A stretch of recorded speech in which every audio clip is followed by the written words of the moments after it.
Hello student, myself Neeraj Singh and welcome in Scientia Physica Neeraj Singh channel. तो जैसे कि student मैं इस चैनल में आप लोगों को मैं केमिस्ट्री क्लास 12 की मैं केमिस्ट्री पढ़ा रहा हूँ और जो चैप्टर है दैट इज अ सोल्यूशन। तो सोल्यूशन जो चैप्टर है स्टूडेंट है उस सोल्यूशन चैप्टर में आज का जो टॉपिक है student that is experiment determination of elevation of boiling point, यानी एलिवेशन बॉइलिंग पॉइंट सोल्यूशन का, जो कि लेंट्स-बर्गर जो मेथड है लेंट्स-बर्गर, तो लेंट्स-बर्गर मेथड से पढ़ाऊंगा और साथ में मैं मेजरमेंट ऑफ द मॉलिक्यूलर जो सोलिड पार्टिकल है, सोलिड पार्टिकल्स का जो है जो सोलिड उसमें डाला जा रहा है तो उसका मॉलिक्यूलर वेट भी निकालेंगे। तो सिंपली पहले मैं आपको मैं एपरेटस समझा दूं जो लेंट्स-बर्गर मेथड है। लेंट्स-बर्गर जो यहाँ लिखा हुआ देखिए, आपको दिख रहा होगा लेंट्स-बर्गर। तो इसमें स्टूडेंट क्या होता है कि एक ये बॉइलिंग फ्लास्क है, बॉइलिंग फ्लास्क में ये थिसिल कीप है, that is known as thistle keep. Thistle keep से हमने सॉल्वेंट इसके अंदर रख दिया, सॉल्वेंट रख दिया और इसको बिल्कुल एयर टाइट रखता है। इसमें एक डिलीवरी ट्यूब ऊपर से लगाते हैं और थिसिल कीप पे देखिए जो है माउथ जो है बिल्कुल नीचे तक रखा हुआ, नीचे बर्नर है, बुनसन बर्नर मैट में रखा हुआ और इसमें जो है ये डिलीवरी ट्यूब है। डिलीवरी ट्यूब का जो एंड है दूसरा पॉट उसको रोज हेड बोलते हैं। वहां पे क्या है बॉल जैसा होता है, उसमें छोटे छोटे छेद होते हैं। तो जब यहाँ पे हॉट वेपर जब जाते हैं तो यहाँ बबलिंग करके यहाँ से बबल्स निकलते हैं, तो इसलिए वो बिल्कुल अंदर यहाँ पे रखा जाता है। ये जो फ्लास्क है स्टूडेंट इसे बॉइलिंग ट्यूब बोलते हैं। क्या बोलते हैं इसे? Boiling tube. और बॉइलिंग ट्यूब में आप यहाँ देख रहे हैं ये हल्का सा बल्जिंग आउट है, यहाँ पे एक छोटा सा होल भी है। होल रखना जरूरी है स्टूडेंट, अगर ये बिल्कुल एयर टाइट होगा तो ये हॉट होने से ये बर्स्ट कर सकता है।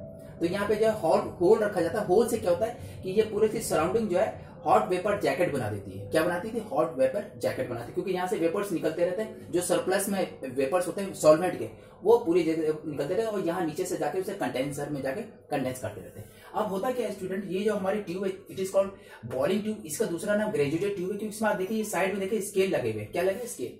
क्योंकि जो भी आप लिक्विड इसमें डालते हो उसके वॉल्यूम मेजरमेंट करने के लिए यहाँ पे ग्रेजुएटेड यानी मार्क लगे रहते हैं। उससे हम लोग जो भी सोल्यूशन जो लिक्विड है चाहे सॉल्वेंट है सोल्यूशन है उसकी वॉल्यूम फाइंड आउट कर लेते हैं।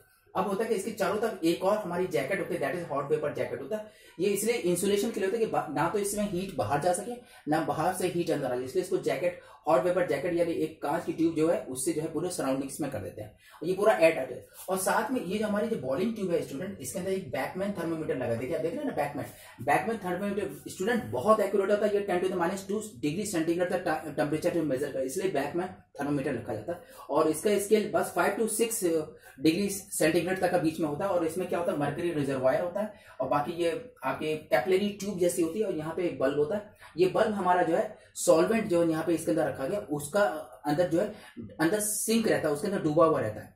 ये इसलिए रखा जाता है क्योंकि जो सॉल्वेंट की जो भी टेम्परेचर है वो बल्ब के थ्रू या मर्करी से हम लोग मेजरमेंट कर सकते हैं। तो ये बैकमैन थर्मोमीटर आप जैसे यहाँ देख रहे हैं इस स्टाइल का। अब होता क्या है स्टूडेंट, सबसे पहले हम लोग बुनसन बर्नर को गर्म करते हैं और यहाँ पे सॉल्वेंट हमारा जो गर्म हो रहा है। अब गर्म होता है तब जब इस सॉल्वेंट का वेपर प्रेशर एटमॉस्फेयर के बॉइलिंग पॉइंट के वेपर प्रेशर के बराबर हो जाता है तो ये बॉइल करने लगता है। तो जब बॉइल करने लगता है तो सुपर हीटेड इसमें हॉट वेपर्स निकलने लगते हैं। और जो ये हमारा बॉइलिंग ट्यूब है इसके अंदर लगभग स्टूडेंट 10 ml के अलावा लगभग सबसे पहले 10 ml लमसम 10 ml के अलावा यहाँ पे एक सॉल्वेंट रखा जाता है। यही सॉल्वेंट है स्टूडेंट, जो सॉल्वेंट ये वही सॉल्वेंट है, क्योंकि इसी सॉल्वेंट के वेपर्स यहाँ पे जाके इसको सैचुरेटेड कर रहे हैं। तो यहाँ पे जो ये सॉल्वेंट होता है वो गर्म होने लगता है, क्योंकि यहाँ से हॉट वेपर्स जा रहे हैं सॉल्वेंट के।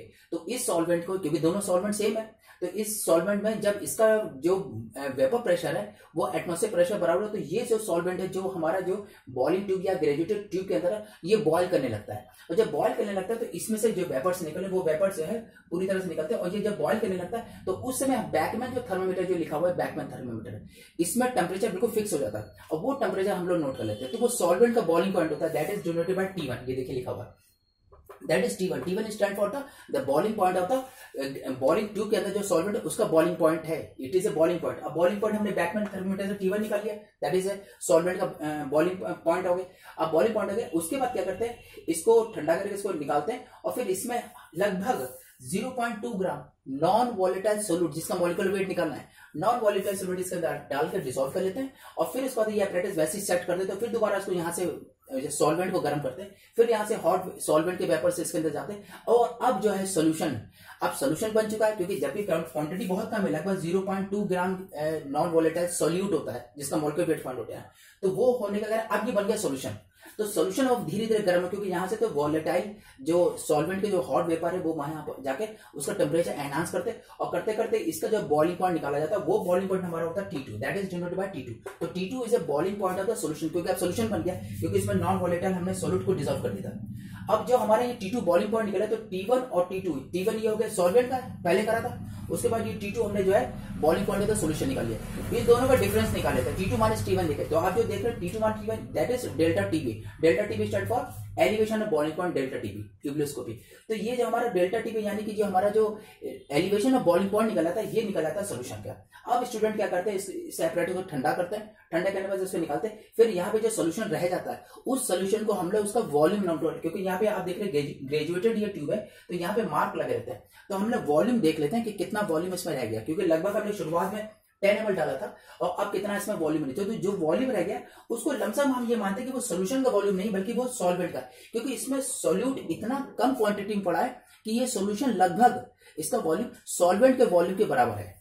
तो देखिए मैंने लमसम में देखिए लिखा है, तो वॉल्यूम ऑफ द सॉल्यूशन जो इसके अंदर जो रिमेनिंग रह गया वो वॉल्यूम ऑफ द सॉल्वेंट बन जाता है। अब ये सॉल्वेंट का वॉल्यूम बन गया, ये वॉल्यूम को आप जाते हैं, जब वॉल्यूम को डेंसिटी से मल्टीप्लाई करते तो वेट या मास निकला, तो हम क्या करते हैं, सॉल्वेंट का जो वॉल्यूम को वी ले लिया, वो तो हमने यहाँ से नोट कर लिया ग्रेजुएटेड ट्यूब से, और वॉल्यूम को ऑफ द ये वॉल्यूम ऑफ द सॉल्वेंट भी कहलाएगा, तो वॉल्यूम ऑफ द सॉल्वेंट को डेंसिटी ऑफ द सॉल्वेंट से मल्टीप्लाई कर देते, तो जब डेंसिटी ऑफ द सॉल्वेंट को जो वॉल्यूम ऑफ द सॉल्वेंट से मल्टीप्लाई करते हैं, तो you will get a capital W. तो कैपिटल डब्ल्यू जो स्टूडेंट है, it is called capital W, it is called volume of the solvent. ये क्या होगा, sorry mass of the solvent, क्या कहेंगे सर, मास या वेट ऑफ द सॉल्वेंट। तो सॉल्वेंट का वेट निकला जब वॉल्यूम को सॉल्वेंट को हमने डेंसिटी ऑफ द सॉल्वेंट से मल्टीप्लाई कर दिया, तो मास ऑफ द सॉल्वेंट निकला था कैपिटल डब्ल्यू, और कैपिटल डब्ल्यू मिल गया, डेल्टा टी भी मिल गया।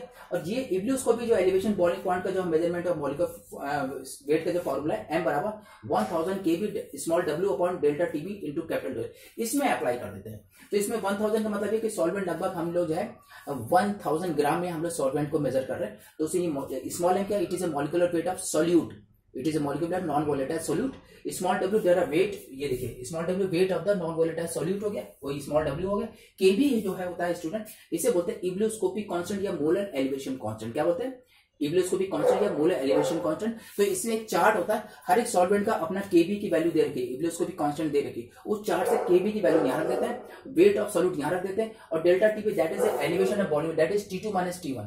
तो T2 माइनस T1 देखिए यहाँ पे भी मैंने करके दिखा दिया, ये लिखा। और जो कैपिटल W, वो W वो सॉल्वेंट का वेट है, मास ऑफ सॉल्वेंट या वेट ऑफ सॉल्वेंट, वो यहाँ अप्लाई कर देते हैं, ये कैपिटल W, जो कैपिटल W यहाँ रख देते हैं। इस तरह से ये जो small m that is measurement of the molecular weight of solute, तो सॉल्यूट का जो है हमारा आपका मॉलिक्यूलर वेट निकाला था, ये चीज हम लोग निकाल देते। तो स्मॉल m क्या, molecular weight of the solute. तो आई थिंक स्टूडेंट आज मैंने experiment determination elevation boiling point delta TB जैसे कहते हैं, ये लेंस बर्गर मेथड आपको मैंने समझाया, ये इसका एपरेटस अरेंजमेंट है, आपको बिल्कुल क्लियर हो गया होगा इसमें।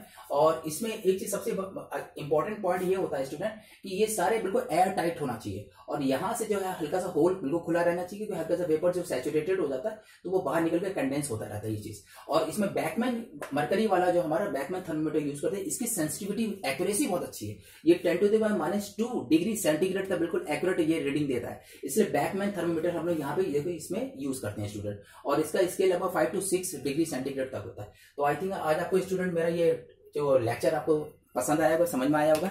अगर अच्छा लगे तो इसे लाइक करके सब्सक्राइब कर दीजिएगा, and bell icon for notification दबा दीजिएगा स्टूडेंट। और स्टूडेंट प्लीज आप लोग सब्सक्राइब जरूर कर दीजिएगा, I mean humble request you, subscribe जरूर कर दीजिएगा। और 11th-12th की फिजिक्स केमिस्ट्री के जितने भी नोट्स हैं आप लोग मेरे प्ले लिस्ट के अकॉर्डिंग, जो मैंने लेक्चर थे उसके अकॉर्डिंग आप लोग इसके नोट्स बना लीजिएगा, ये आप लोग के बहुत काम आएंगे। Okay student, okay bye bye.